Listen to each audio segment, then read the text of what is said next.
Hello, I'm Christina Marie Jeffers. This is number 0880, the Stuff File program with Peter Anthony Holder, and it comes to you right now. The following program is brought to you in living color. Now, it's time for an eclectic mix of interviews and some of the oddest news stories you'll ever hear. It's the Stuff File program with Peter Anthony Holder.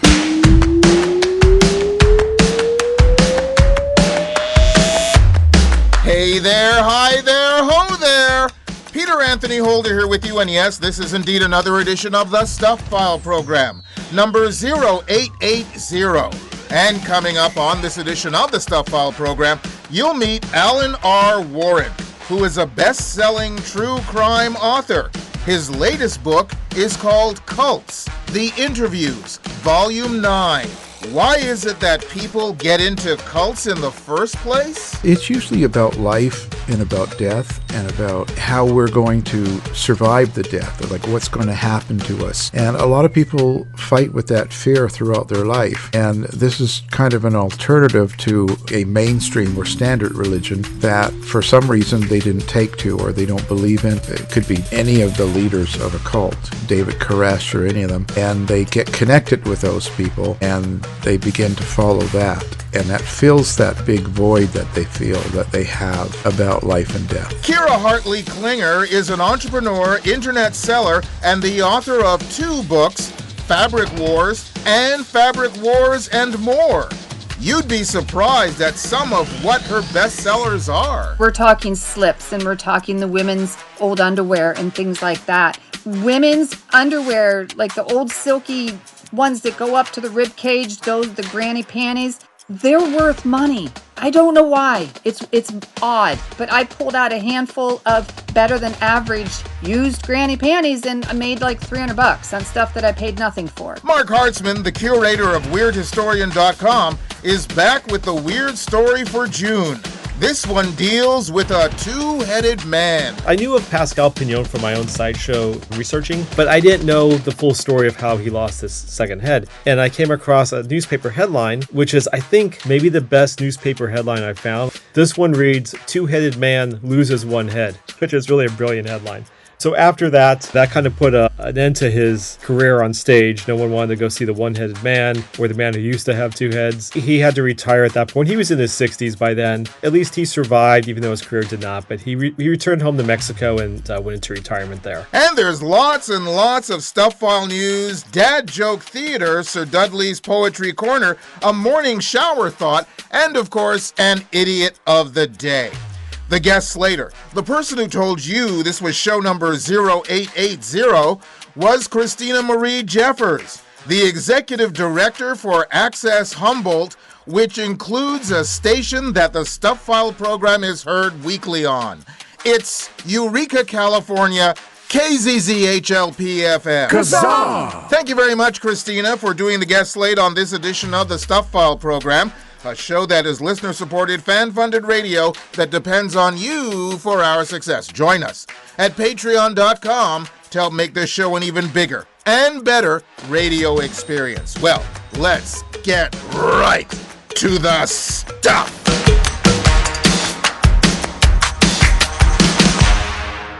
An Oklahoma Arby's employee faces felony charges for allegedly spitting in a customer's food, with the victim claiming she contracted oral herpes from the incident. 38-year-old Amanda Hendricks was charged with poisoning food with intent to injure after surveillance footage showed her spitting into sandwiches at the Broken Bow restaurant in March. Customer Jenica Church, also 38, ordered a meal through the drive-thru and later developed painful lesions and cold sores, testing positive for herpes simplex virus type 1. Church filed a lawsuit alleging Hendricks worked despite having an active herpes outbreak with visible lesions. When questioned by police, Hendricks reportedly admitted to the act, saying, "Yes, she did it." Church now fears transmitting the virus to her husband and children. Okay, I'm confused. The lawsuit alleges that Hendricks worked despite having an active herpes outbreak with visible lesions. Shouldn't the main point be that she purposely spit into food that she was preparing? Arby's, we have the herpes simplex. A visitor at Camp Edison in California's Sierra Nevada foothills required emergency rescue June 21st after falling into a vault toilet while attempting to retrieve dropped sunglasses. The Fresno County Sheriff's Office reported the man tumbled into the chemical storage tank at a popular campground. Emergency crews conducted a confined space rescue operation, successfully extracting the victim within approximately 15 minutes. CAL FIRE personnel hosed down the man after his removal from the toilet facility. Officials confirmed he sustained no injuries from the incident. The sheriff's office did not specify whether the visitor successfully recovered his sunglasses.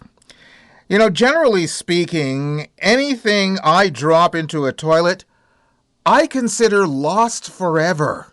Hong Kong will debut its first round-the-clock convenience store operated entirely by an artificial intelligence robot. The Hung Hom waterfront location features Xiao Gai, a humanoid robot manufactured by Galbot, measuring approximately 5 feet 6 inches tall, with an over 6-foot arm span and a 7.8-foot reach capability. The G1 model performs shelf stocking, product selection, and customer checkout operations while managing inventory automatically. Galbot describes the robot as having visual and auditory perception, enabling intent understanding, voice interaction, and target recognition for real-world decision-making. Galbot projects the novelty factor could increase foot traffic by 40% and plans expanding to 10 major international cities. Well, increased traffic makes increased profits, especially when you consider that they no longer have to pay those, and I'm doing air quotes, pesky humans. Also, they're going international. Could you imagine if they had one of these in, say, a New York City bodega?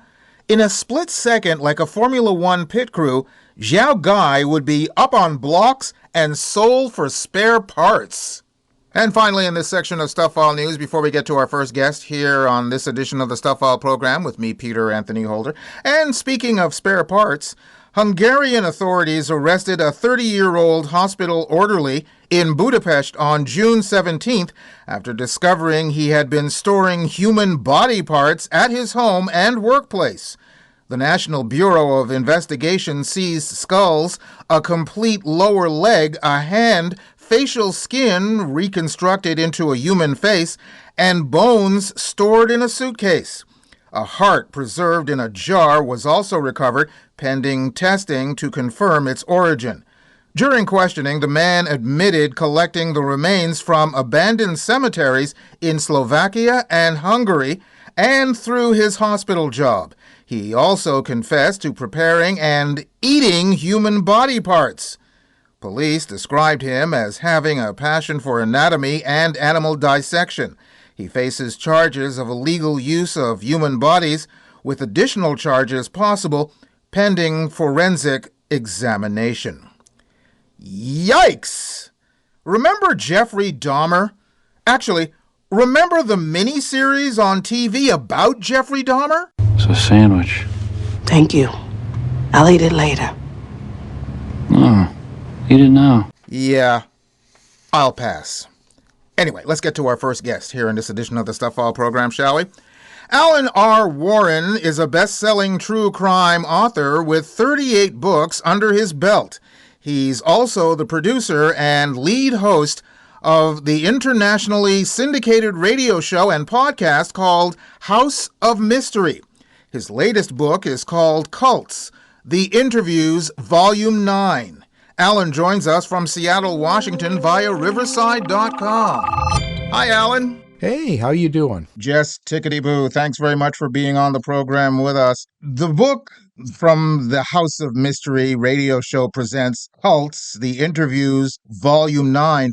How did this come to be? I mean, I would assume that there are 8 previous volumes. Yeah. And I started putting them together with some of the co-hosts, and it was mainly to kind of highlight some of the special interviews we did with people. There was the Charles Manson. We interviewed a lot of the family, so that was one of them. A lot of JFK assassination, people that were involved. So they each one had a theme, and that's what it was. And this one now is cults. What is the fascination for you with cults? I think there's a couple of things. One is more about how people get into them and how they become, I don't know, where they worship them. Everything they live for is the cult or the cult leader, and also who they were and how it changed them. Do you talk to anyone who is out of a cult? Yeah, actually, this book, each one of these interviews are people that had been in one of the major cults, lived through it, and now they're out, or mostly they're all out. There's a few that are still in the cult, but each one of them had been through the main parts. So like when we talked to people of Jonestown, there was a lady who was just a little girl at the time. She escaped during the Kool-Aid event and survived, and she's not in the cult now. So we talked to her about her experience being in that. So that's one sample. When you talk to people who were outside of the cult, who had left the cult, did any of them give any kind of a positive spin as to why they were in the cult? Or did they just regret the whole circumstance now that they're out? Well, I think most of them regret it and are not happy about their choice. Some of them, like Leslie Wilson, who I talked to out of Jonestown, was only a young little girl. So it's not like she really had a choice. It was more of her mother's decision to put her in and join the cult. So that's kind of a different situation. The ones that are supportive or try to spin it in a good way are ones that remained in the cult, or even if the cult is gone now, and they still believe in what they were doing. Do you worry or concern yourself? I mean, you speak about cults on your show, you speak about cults in the books. Do you ever worry about somebody coming after you because you are, for lack of a better term, exposing cults? Well, you always have that in the back of your mind, but I think for the most part, I'm not too worried. I think that I give a pretty fair and open talk. Like I don't sit there and interview these people and then treat them badly or talk to them like they're stupid or things like that. It's not about that. It's about getting to know a person, what kind of life they were living, and why they joined the cult, and how it worked for them. What was the good parts, the bad parts, or were there any? So it's not. I'm not as worried about that. And only that, well, I just have your address as my address, so everybody will come see you thinking you're me. Is there a common denominator as far as people who get into cults? I mean, of course, besides those who were taken in as children, why are people gravitating toward cults? Well, it's usually about life and about death and about how we're going to survive the death, like what's going to happen to us. What are we going to lose? Are we losing everything when we die? Is there nothing? And a lot of people fight with that fear throughout their life. And this is kind of an alternative to a mainstream or standard religion that for some reason they didn't take to, or they don't believe in, or they don't follow. This is a closer, upfront. Usually you have someone like, it could be any of the leaders of a cult, David Koresh or any of them, and they get connected with those people and they begin to follow that, and that fills that big void that they feel that they have about life and death. Is there any particular cult that scares you the most, either past or present? I don't think one scares me any more than the other. I think maybe some of the bigger ones that tend to, become almost mainstream, popular, and you start to have too many people following it, and they seem to lose their independence. They seem to lose their way of, thinking for things for themselves, and that's kind of that would be the scariest ones. But again, I don't think one's any worse than the other, because within the cult themselves, they have a beginning, middle, and end, and the leaders are usually looking to gain something from that cult for themselves. So it's not necessarily a threat to me personally. In your estimation, what exactly is a cult as opposed to what I like to think of as cultish tendencies? Well, they're very close to the same. I think in the old-fashioned setup, so when a lot of these ones I'd written about happened years ago, before the internet, before social media, and the easier connection. So they were a little bit more distinct in the way that people would have to go, like you have to go to Waco, Texas to join Koresh and become part of that cult. You have to be there. Nowadays, it's easier to join groups and be parts of them online, to have like a website or have social media groups that are just dedicated to a theory or a cult. And so it becomes easier, and it's less to, I don't know, it's not as direct. So you could have a cult right now, and you could have members all over the world, all over the country, in specific areas. You could have meetings. You could you go online and Zoom, or you could even FaceTime people. It's not the same. It's not the same game, as you say, anymore. Well, do you think that people toss around the cult moniker a little too much? Yes and no. I think that it's become, someone says cult, and it's generally a negative thought, and yeah, people throw that on anything nowadays, just like they do with a lot of words, right? There's a lot of that stuff going on in all sorts of fields, not just cults, politics, everything. People just label things all the time. It makes it easier. I think in any group that if they take away your freedom, your ability to make your own choices and decisions, that becomes cult. Cult, more not just tendencies, but it becomes a cult, because then you're directed how to live. And, so what's the fine line there? Are they directing you saying, well, you shouldn't drink alcohol, and you don't? Or is it even deeper than that? Where you have to go live with them, or you can only do certain behaviors to stay into the cult, or if you talk to that person, will kick you out. There's a lot of other things that they start wangling in, like making it so that people have less choice. And that's where it goes down that rabbit hole of becoming a cult. I mentioned in the introduction that you are the lead host of the internationally syndicated radio show and podcast called House of Mystery. In the remaining moments that we have here on the program, tell us about House of Mystery and how people can find it. Well, House of Mystery started 16 years ago. And what we do is we do interviews with things that are mysterious, and it could be anything from a cult or a murder case right through to the JFK assassination, to ghosts and paranormal. So it's a mystery based. We also talked to a lot of mystery writers about what they do and how they write.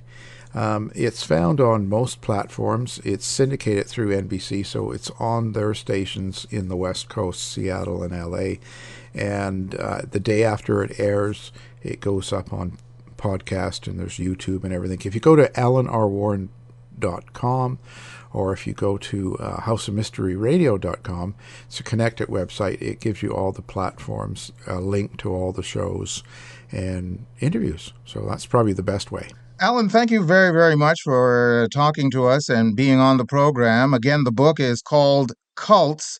Thank you very much for taking the time to be on the program with us.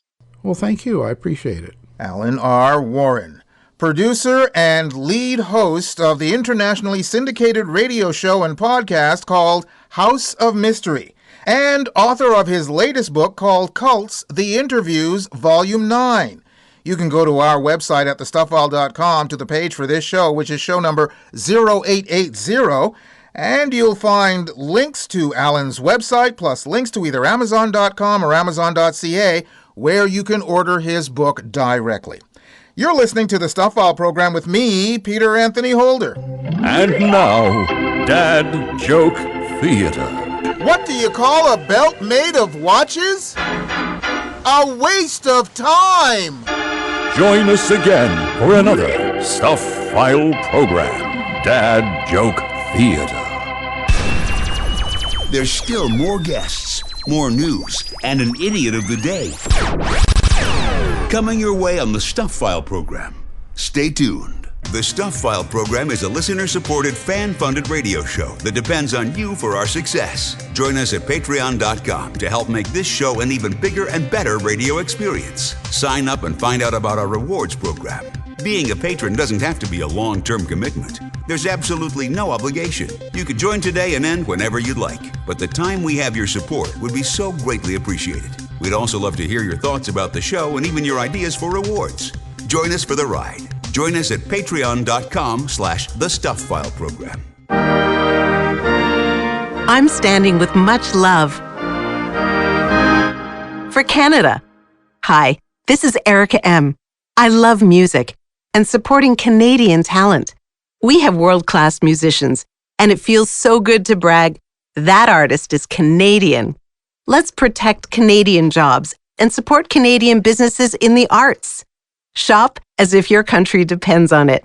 Keep your money in Canada for Canada.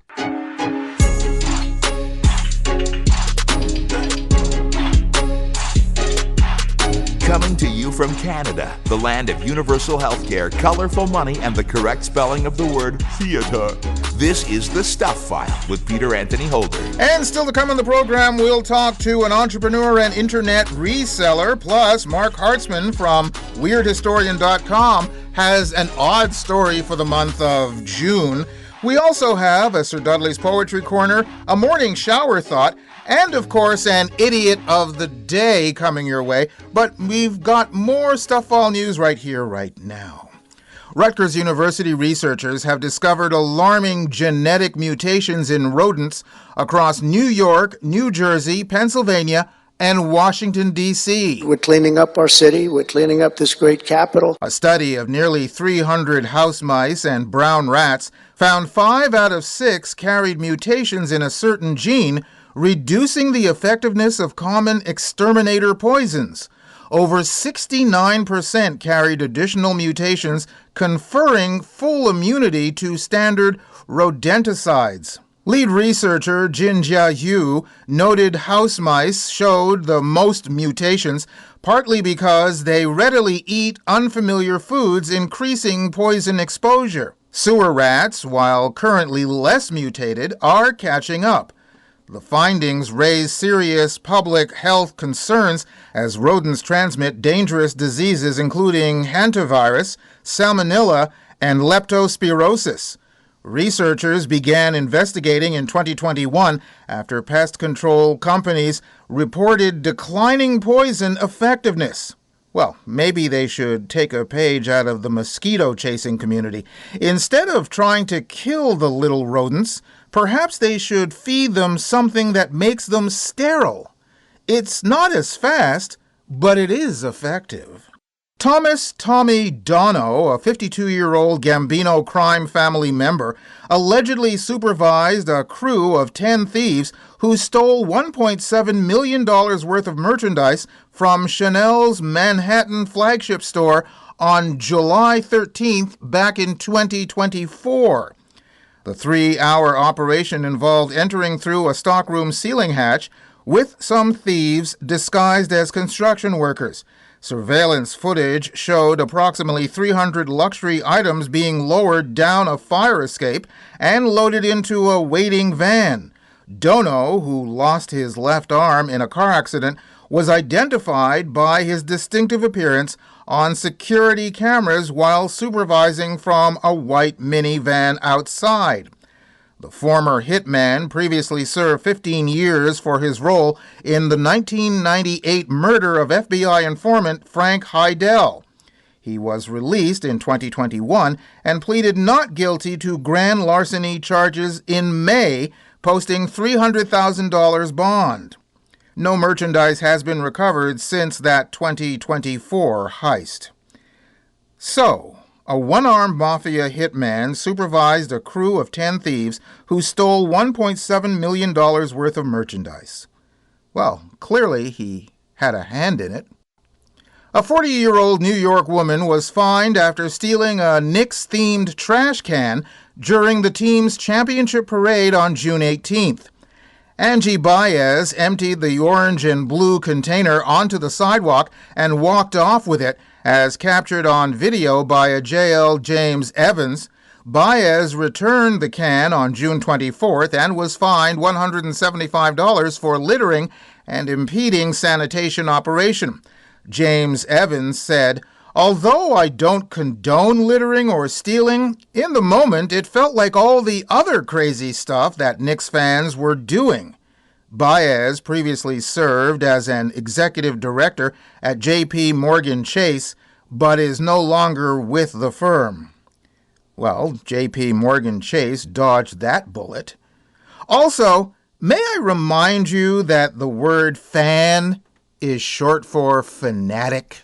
The Stuff File program presents asinine situations that make you want to scream into a pillow. Those who listen regularly to the Stuff File program will be grabbing their plush nighttime headrest, not just because of what this story is about, but the amount of times over the last year that we've had similar stories. A Kentucky detective arrested 2 people after spotting suspicious contraband in plain sight inside a parked vehicle. Loren County Sheriff's Office investigators observed a plastic baggie containing suspected narcotics through the car window, leading to a search that uncovered a second bag of drugs, one that was reportedly labeled "Definitely not a bag full of drugs." 51-year-old Tracy Crowley and 48-year-old Damon Bennett were taken into custody. Crowley faces an additional charge of providing police with a false ID, while Bennett had outstanding arrest warrants at the time of his arrest. Both face drug-related charges. Meanwhile, the meaning of the phrase "lackey spooge" printed on the bag remains unexplained. Some people just habitually seem to get in their own way. This has been the Stuff File program, asinine situations that make you want to scream into a pillow.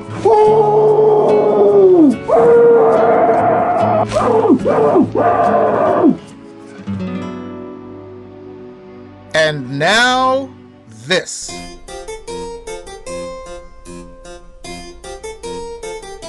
The Stuff File presents Sir Dudley Piddly Havisham Sedgwick Smythe's Poetry Corner. My neighbour came over to say, although not in a neighbourly way, that he'd knock me around if I didn't curb the sound of the classical music I play. I told him, "Get out of my place. You're an utter uncultured disgrace. You're a simpleton loon.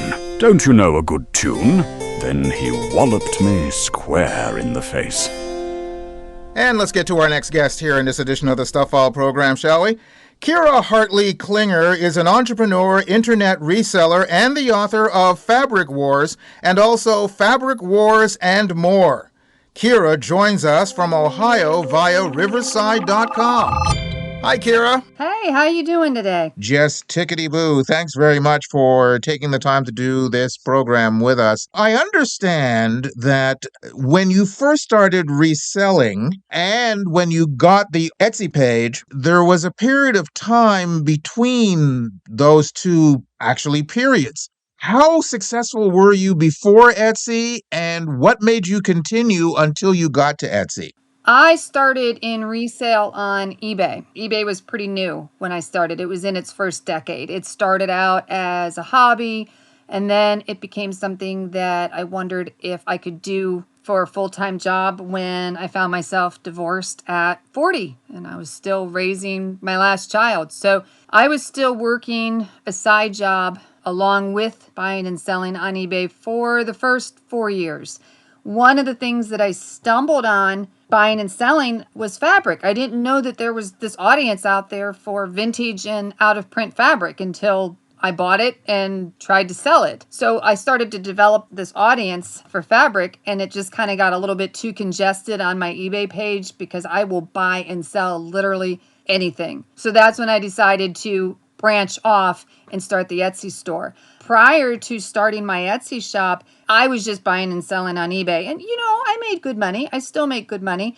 Etsy, through a roundabout way, opened up all the other doors. It opened up the doors to the books and the podcasting and the guest speaking and my introduction to a TV producer of all things. That's when things really started to take off. So what period of time did that take? Like, when did you first start Etsy? About 8 years in. I've been doing fabric on Etsy for about 8 years now. And I was doing eBay prior to that. Well, I started on eBay in 2003, but I didn't go full time until about 17 years ago. So yeah, it's about 8 years. So what I'm getting at is what this seems to be is a true labor of love. This is something that you love to do, and then you found out a way to make a living from it. Would that be accurate? Yeah, that is pretty accurate. I mean, I enjoyed doing it, but it also paid the bills. And I kind of wanted to stay home. I can't say stay home. She was in school. But I wanted to be available for my daughter. I was always that mom that really didn't want to leave her kids alone. So continuing to buy and sell was a way to keep doing that while she was in high school. So it definitely paid the bills. But it also was a labor of love. I did enjoy it quite a bit. One of the reasons I was asking the question is, what is it about this particular enterprise that is such a labor of love for you? And was this something that was always within you, like from childhood, or was this an aha moment that you came to later in life? Yeah, absolutely not. I never in a million years thought that I would be buying and selling. I never thought that I would be dickering. The very first time I bid at an auction, I elbowed the guy next to me and said, "Hey, bid on that for me," because I was too shy. I was too embarrassed. And now, yeah, I go head to head. Going to the auctions is the favorite part of my job. I always wanted to write. I always wanted to be a writer. This was something that I kind of happened upon. Writing didn't pay the bills. Besides elbowing the person next to you when you were first going to these auctions, what is the biggest thing that you now know that you were a neophyte about back when you started? It is an industry where the more memorable you are and the more annoying you are, the more the auctioneer will pay attention to you. And the key to it is to become a favorite. That's always the goal. You want to be the one that the auctioneer remembers, either because you're a good bidder or you come to a lot of their sales. But the better you can get that auctioneer to like you for whatever reason it is, the more he's going to remember you next time, and he will grant you favors. He will, if there's a war between you and the other person, he will let you have the last word a lot of times.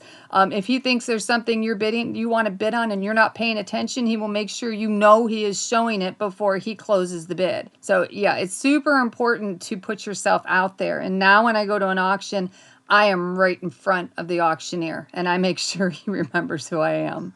When you're bidding on something, do you have a reseller's eye? And if so, how did you develop that? In other words, how do you know that something you're bidding on is going to be worth something else for you?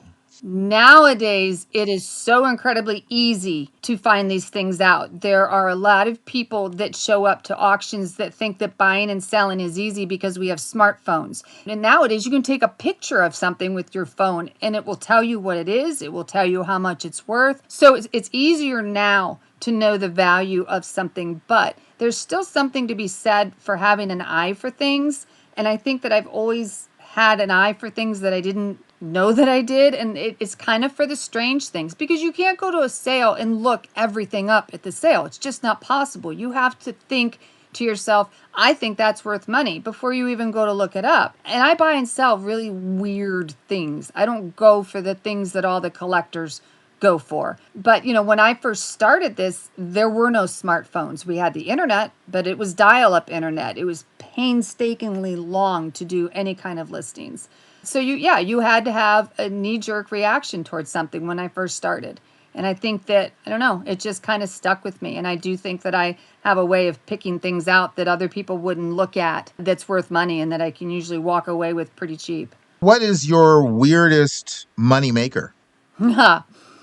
Gosh, I have so many weird money makers. One time I bought a bag of old denim, and a lot of people know that old denim is worth money. And so these were old farmers' overalls, that sort of thing. And I was buying it for the denim, but I didn't realize that in the bottom of the bag, rattling around, was a pair of old dentures. And I didn't know anything about old dentures, but when I started to do my research, there was a way to determine based on the size of the dentures if they belonged to a man or if they belonged to a woman.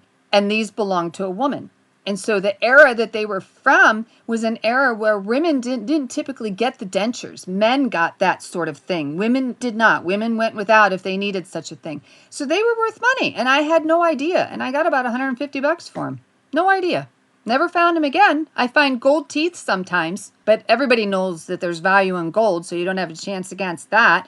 But who knows that an old set of dentures is worth something? I mean, they're kind of nasty. So that was something that you found in a bag with other stuff that you were initially bidding on. What about one of the weirdest things that you actually knowingly bid on? Does it count something that I got to root through the leftovers that they were just giving away? I mean, there's so many strange things, and this kind of borderlines on the gross category too. I went to an auction where I placed an absentee bid and I had to go back to pick up my items. The auctioneer said to me, you're free to go look through the leftovers in the garage, the things nobody wanted, whatever. Well, also out there were garbage bags that had things from the woman's dresser that they were just planning on throwing away. They weren't even going to put it for sale. One of the things it was like the top dresser drawer. So we're talking slips and we're talking the women's old underwear and things like that. But women's underwear, like the old silky ones that go up to the rib cage, the granny panties, they're worth money. I don't know why. It's odd.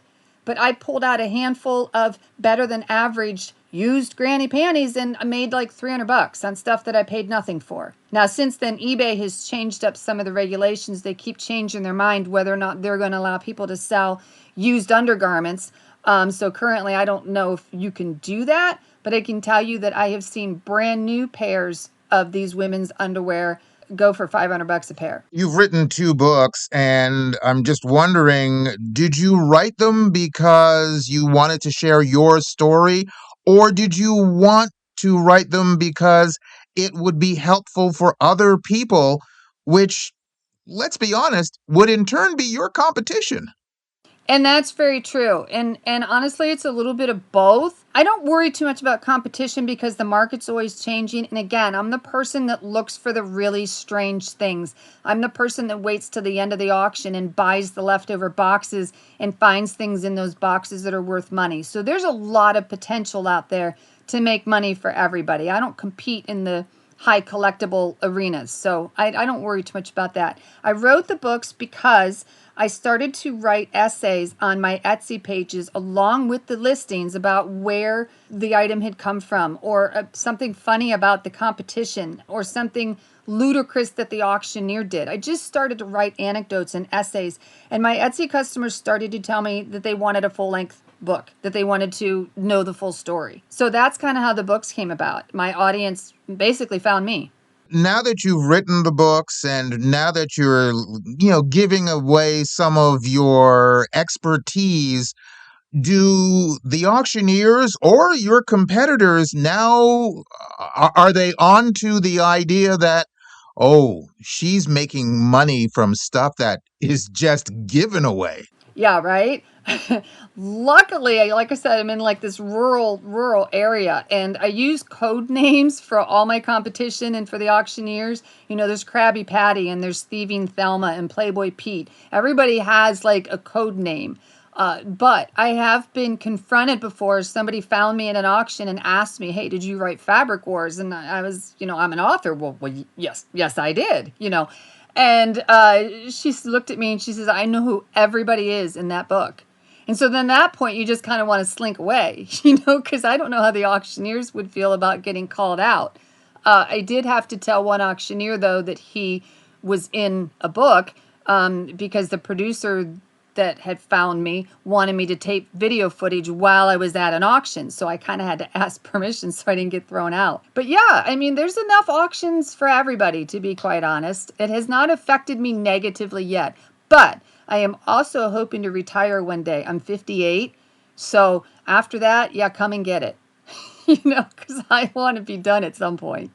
Do you actually ever throw anything away that is of your own?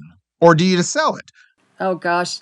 And we just went through this because my husband claims that, if it's not nailed down, that I will sell it. And I just went through all of our barns and started saying, you know what, we don't use that. It's gone, it's gone, it's gone. During COVID, when there was a shortage of wood, I sold a stack of OSB boards that we had pulled out of this house that we're renovating, and they were all damaged and full of nail holes. And I sold this stack for $75. I actually pulled it out of the burn pile when I saw what the price of OSB was at the time. I do not throw much away. If I can sell it, I will. If not, I have this Christian thrift store that is 100% nonprofit that I take my things to. Congratulations, Kira, on all that you've done. People can go to your Etsy page and find out what exactly it is you do. And, of course, there are the 2 books that you have written. Thank you very, very much for taking the time to be on the program with us. Yeah, great. Thanks for having me. It's a fun show.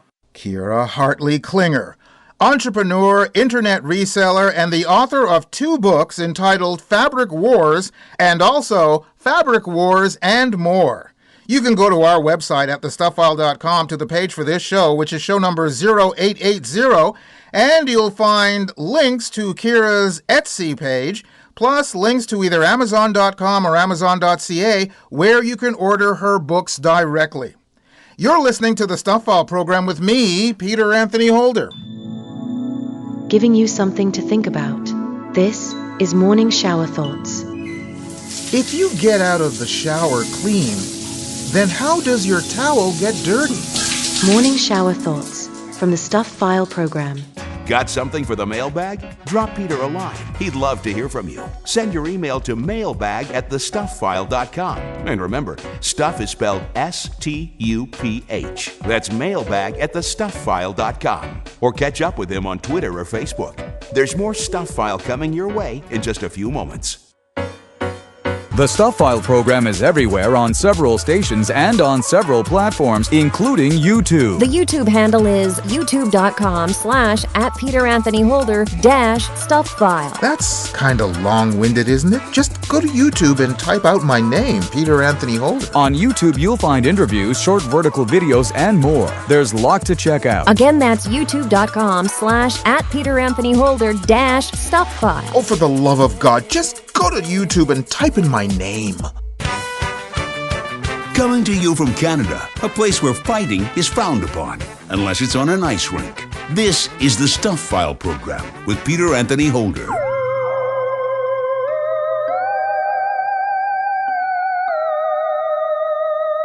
Now, the Stuff File program presents The Weird Story of the Month with Marc Hartzman, the curator of WeirdHistorian.com. And here we are with the Weird Historical Story for the month of June. And Mark, they often say that 2 heads are better than 1. And you have a story that took this saying literally. Yeah, two heads are definitely better than one when you're a sideshow attraction. And that was the case with a man named Pascal Pignon, who was billed as a two-headed man. He was a popular performer in the early 20th century. And this particular story takes place in June 1919, when that second head became a problem. And actually, before I describe what that second head was like, just so listeners understand, this two-headed man, Pascal Pignon, wasn't what you might think. He wasn't like conjoined twins. In the late 1800s, there was another attraction. They were called the Tocci brothers, Giacomo and Giovanni, who were billed as a two-headed boy. They basically had conjoined twins. They had two heads, four arms, and two legs. This was very different. This was basically a man who had a second head that appeared to be sprouting from his forehead. Imagine about a softball size head growing from your head, complete with facial features. It had a mop of hair that kind of matched his own hair, a matching beard, and it was said to be able to see, hear, and even speak. This was, again, what the sideshow promoters were saying to get their audiences excited and come see the show, of course. So in June 1919, he's touring with Sells Floto Circus, and they're touring through Gardner, Massachusetts. And he gets this horrible headache that's so debilitating that he has to be hospitalized. So they take him in there. The doctors then discover that this extra head, which, is on top of his natural head, is not actually a second head. It was a tumorous growth that had been dressed up by the sideshow promoters to look like a second head, so they could, of course, bill him as a two-headed man. And so they had to basically take this tumorous growth off of his head. They had to amputate it so that he could survive. There was really nothing else they could do at that point. So they removed his head from his head, and with nothing more than Novocaine to suppress all the pain. And that pretty much put an end to his sideshow career. Now, I knew of Pascal Pignon from my own sideshow researching over the years, but I didn't know the full story of how he lost this second head. And I came across a newspaper headline, which is, I think, maybe the best newspaper headline I found. I think, as you know, I collect old newspaper headlines. They're very weird. I love it. This one reads, "Two-headed man loses one head," which is really a brilliant headline because it's actually what happened. So after that, that kind of put an end to his career on stage. No one wanted to go see the one-headed man or the man who used to have two heads. So he had to retire at that point. He was in his 60s by then. So at least he survived, even though his career did not. But he returned home to Mexico and went into retirement there. What I want to know is, how did he shave the second head? Well, I think that was all I imagine that was just put on there by, their people within a sideshow, just, gluing hair on or whatever it was that they were doing, whatever techniques they had, pieces to kind of put onto the tumor to look like it was a face, kind of molding the face onto it, whatever sort of makeup they may have added to it, any sort of early 1900s special effects to create this illusion. You can see a photo of him on my site, weirdhistorian.com. It's a pretty great photo. It looks fairly convincing. Yeah, I'm taking a look at the photo right now, and obviously this was some sort of scam. Yeah, it was sideshow. Exactly. A little exaggeration. So what I want to know is, who came up with the idea? Did he come up with the idea and say, "Look, I've got this tumor on the side of, or on the forehead, and I can be a two-headed man"? Or did a sideshow come up with this idea and said, "You've got that tumor. We can do something"? It was the latter. So he was actually working as a railroad laborer, and some sideshow promoters came across him and said, "Hey, this guy's got potential. Look at this guy's head." And so it was their idea to dress up that tumor as a second head, and of course promote him that way. And what's amazing is, that the size of that tumor is so big, it's freakish enough as it is. But this also reminds me of another favorite sideshow story, which I don't remember if we talked about this one or not, but there was a man around the same time, well, late 1800s, named Lalu. And Lalu had a parasitic twin. So jutting out from his chest, a little torso, arms and legs. And of course, Lalu was male, so the twin was male. But they dressed the twin up as a girl, and they promoted it as Lalu and his twin sister, his parasitic sister, which just made it even weirder. As if it wasn't weird enough that he had a body growing out of his own body. So anything that they could do to kind of push it a little bit further, they would do. I've got a burning question here. And That is, were sideshows looking for people, or did they just come across these people? I think there was probably a little bit of both, and sometimes people came to the sideshows looking for work. They had scouts, but they would also come across people. Sometimes the people would show up at a sideshow and they'd say, "Hey, you want a job?" And other times, performers would go seeking out work at a sideshow. One example was armless wonder Charles Tripp, who came from Canada actually down to P.T. Barnum's office in New York. He showed him what he could do with his feet, how he performed, perfectly fine without arms. And Barnum hired him, and he was known as the Armless Wonder for many years with the sideshow. So it worked in different ways. I have seen the picture on your website of the two-headed man, and I think there's one thing that's missing here. He could use a baseball cap. I do wonder if they had a hat on him and then took it off to reveal. Things like that were often the case. You would kind of have a nice, especially with like tattooed wonders, who were actually curiosities back then. Now it's everybody, but they would sort of reveal them bit by bit to show all the tattoos. So yeah, I wonder if they did have a large hat for him to cover up the second head and then make a big reveal out of it. A little more showmanship. Maybe a Panama hat. Yeah. Anyway, that's it for this week, but we do have something next week. Now, next week, we have a bonus item, and it's not something from history. It's something that you went to, an event. You want to give us a tease? Yeah, well, it's the Circus Historical Society Convention, so a little bit of history in there. But yeah, it was in Baraboo, Wisconsin, which was the birthplace of the Ringling Brothers Circus. So it was a really very historical site. And yeah, it was an incredible experience. Dan Meyer and I gave a talk about our book, To the Hilt, A Sword Swallower's History of Sword Swallowing, and just met all kinds of fascinating people and got to visit some pretty amazing places in Baraboo. Well, we'll talk about that next week.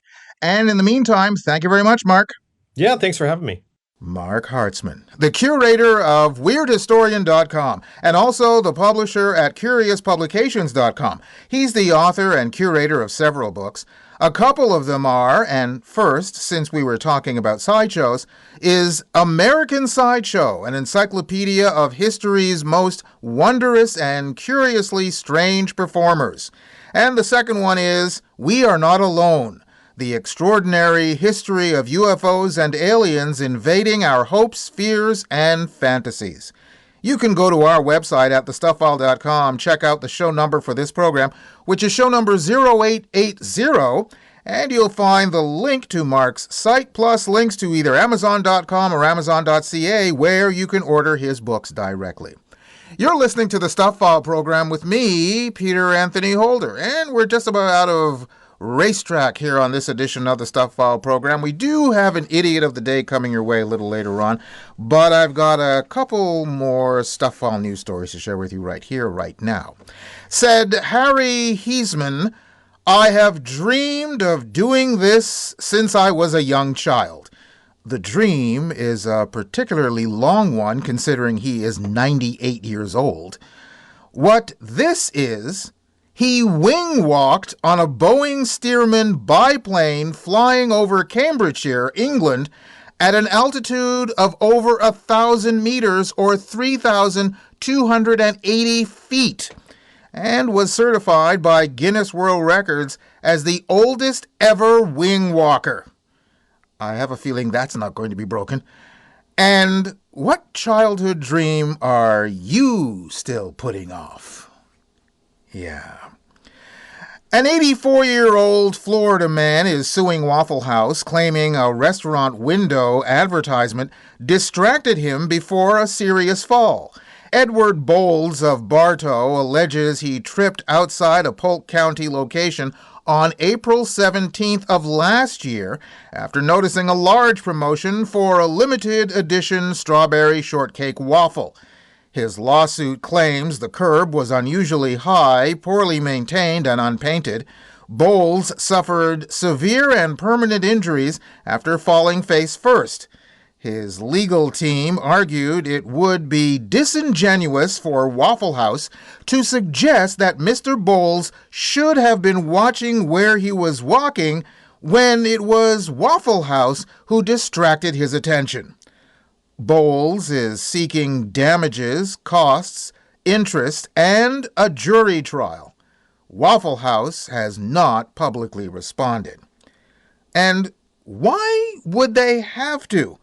He tripped over a sidewalk. If the curb was unusually high, poorly maintained, and unpainted, isn't that the city's issue? It's not that he's attracted to all the pretty colors in the Waffle House window. That's just idiotic. Which brings us to the last segment of our program, folks. It's the moment you've all been waiting for. It's time now for the Idiot of the Day. And now it's time for the strange things adults do. This Stuff File presents the Idiot of the Day. An explosion from a backyard shed in Lakewood, Washington prompted neighbors to call 911. Only one man was injured, but he was in very serious condition, said Sheriff's Deputy Carly Capetto. He had told our investigators that he was mixing a compound of black powder in a blender, and as soon as he turned the blender on, it immediately caused an explosion. A bomb squad had to search through debris to find all the homemade explosive devices. There were 37, though not all were full. Said the deputy, "This is a crime. You cannot make bombs. You cannot make homemade fireworks. The man may even face federal charges." Now, why, oh why, for any reason, would you mix gunpowder in a blender? One reason, and one reason only. You're an idiot! Gee, I'm only a kid, but even I know you're an idiot. And that's it for this edition of the Stuff File program, number 0880. Hope you enjoyed it. The website is thestufffile.com, and once again, Stuff is spelled S-T-U-P-H, where you'll find information and links on all of our guests by going to the weekly Stuff File page. Just look for the corresponding program number, and once again, that's 0880. Email me at peter@thestufffile.com. And you can find me on Facebook, Spoutable, Mastodon, and Blue Sky as PA Holder. Check us out on patreon.com, where you can become a patron of the program. Hope to see you back here for our next show on the air, online, or as a download. We're coming to you from everywhere, including KDXRadio.com and over the air on stations like World FM New Zealand, WNRHLP-FM Newport Richey, Florida, KZZHLP-FM Eureka, California, WFNULP St. Paul, Minnesota, CKUW-FM Winnipeg, CFMU Hamilton, CKLU Sudbury, Local 107.3 FM St. John, CHSR Fredericton. Plus, streaming on any streaming service your little heart desires. That's it. Bye-bye. Sir Dudley here. You've been listening to the Stuff File program with Peter Anthony Holder, a presentation of Flying Fish Communications. I've been laying out Peter's clothes for most of his life. I'm like the human tag on Garanimals.